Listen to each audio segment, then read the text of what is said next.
Hello everyone, সকলকে জানাই কুয়াশাচ্ছন্ন শীতের সকালের অনেক শুভেচ্ছা। তো দেখো, সকালবেলায় ঘুম থেকে উঠেই তখন প্রায় 7টা বাজে।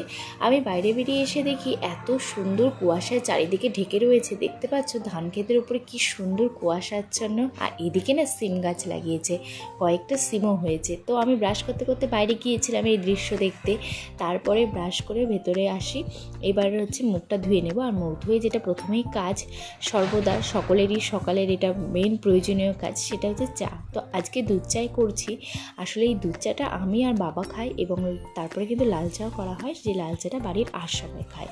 তো দেখো, এখানে আমার চা কিন্তু একদম কমপ্লিট। এবার এটা ছেঁকে নেব। ছেঁকে নেওয়ার পরে আমি কাপ প্লেট রেডি করে নিয়েছি, এটা বাবাকে দিয়ে আসবো। আর তারপরে আমি এখানে লাল চা বসিয়ে, জল গরম বসিয়ে ওকে দেবো। ও যেহেতু বেরিয়ে যাবে, সেজন্য এই সকাল টাইমটা কিন্তু ভীষণ তাড়াহুড়োর মধ্যেই কাটে। কারণ বুঝতেই পারছো, যে যার মতন কর্মে বেরোবে, সেই জন্য তার আগে সমস্ত কিছু রেডি করে তার হাতে দেওয়া, সেটা করতেই যা আর কি একটু তাড়াহুড়ো হয়। দেখো, এবার বাবাকে চা দিয়ে এসে আমি সোজা চলে এসেছি ঘরে। আর ঘরে এসে এখন বিছানাটা উঠিয়ে নেব।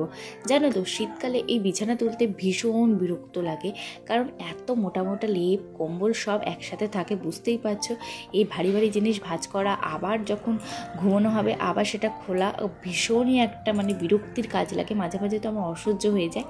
তখন অনেক সময় হয়তো আমি এমনিই কোনো রকমে গুছিয়েই রেখে দিই, কারণ এত ভারী কম্বলটা গোছাতে আমার ভীষণই অসুবিধা হয়, আর এতটাই মোটা। তো দেখো, এবার ঠান্ডা যেহেতু একটু বেশি, এখন থেকে ঠান্ডাটা একটু ভালোই লাগছে রাত্রিবেলা করে, তো সেই জন্য আমি এটা বের করে নিয়েছি। আর ও কিন্তু এখন ওই পাতলা যে কম্বলটা রয়েছে সেটাই গায়ে দেয়, আর আমি কিন্তু এই গোটাটা আমিই নিয়ে থাকি, কারণ আমার একটু ঠান্ডা বরাবরই বেশি, কিন্তু তবুও ঠান্ডাকাল আমি ভীষণ ভালোবাসি। তো দেখো, এবার জানালাগুলো খুলে দেবো। আসলে এত সকালবেলা খুলতে চাচ্ছিলাম না, যেহেতু বাইরে কুয়াশা রয়েছে। তারপর ভাবলাম যে না, শীতের সময় এই কুয়াশাটাই তো মেন সৌন্দর্য শীতকালে, তাই না? আমার তো ভীষণ ভালো লাগে কুয়াশা ঘেরা পরিবেশ দেখতে। আর যেহেতু গ্রামে থাকি, সেই জন্য বুঝতেই পারছো, গ্রামের চারিদিকে একটু বেশি কুয়াশা হয় সেই জন্যে। আর ধান ক্ষেতের উপর দিয়ে কুয়াশা যখন ঘেরা থাকে, এত সুন্দর লাগে দেখতে। তো ওকে আমি একদিন বলেছি যে চলো আমরা সকালবেলা একদিন মর্নিং ওয়াক করতে বেরোবো। কিন্তু সত্যি কথা বলতে, ওই বলাই সারা, তারপরে কিন্তু যখন সকালটা হয় তখন কিন্তু আর উঠতে ইচ্ছে করে না। জানি একবার উঠে গেলে আর কিছুই মনে হবে না, কিন্তু তবু ওই ওঠাটাই ভীষণ কষ্টের। তো দেখো, এরপরে আমার বিছানা তোলা হয়ে গেছে, এবার ঘরটা ঝাড় দিয়ে নেব। শীতকালে কাজ করতে কিন্তু একদমই ক্লান্তিভাব আসে না, যেটা গরমকালে একটু কাজ করলে কিন্তু ক্লান্তি চলে আসে। আর শীতকালে সারা দিন কাজ করলেও কিন্তু কোনো ক্লান্তি আসে না। তবে হ্যাঁ, শীতকালে সময়ের সাথে তাল মিলিয়ে কাজ করতে যা একটু অসুবিধা হয়, কারণ শীতকালে তো দিন ছোট আর রাত যেহেতু বড় হয়, এবার দিন ছোট হওয়াতে সময়টা এত তাড়াতাড়ি বয়ে যায় যে সময়ের সাথে কাজের ঠিক তাল মেলানো যায় না।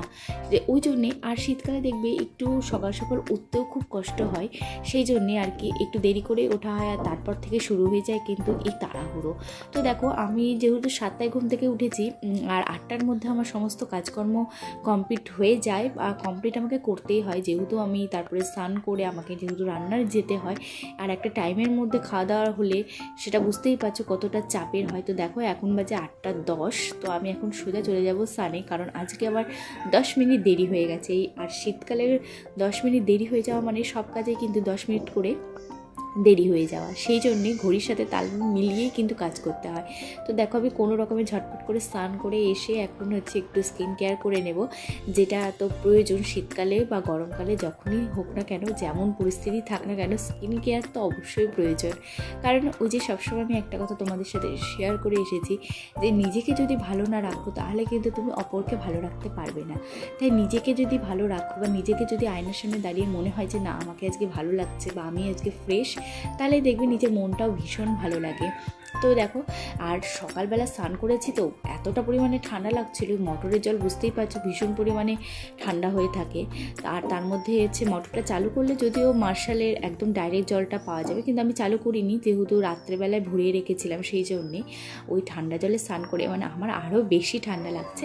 কিন্তু কোনো ব্যাপার না, এখন তো উনুনের পাড়ে গিয়ে যেহেতু রান্না করি, সেই জন্যে আর কি উনুনের তাপ পোহানোও হয়, আমার রান্নাবাড়িও করা হয়, কোনো অসুবিধা হয় না। যেটা গরমকালে কিন্তু ভীষণ কষ্ট হয় উনুনের পাড়ে রান্না করতে। তো দেখো, তোমাদের সাথে কথা বলতে বলতে আমি কিন্তু রেডিও হয়ে গেছি, এখন শুধু আমার সিঁদুর পরাটাই বাকি।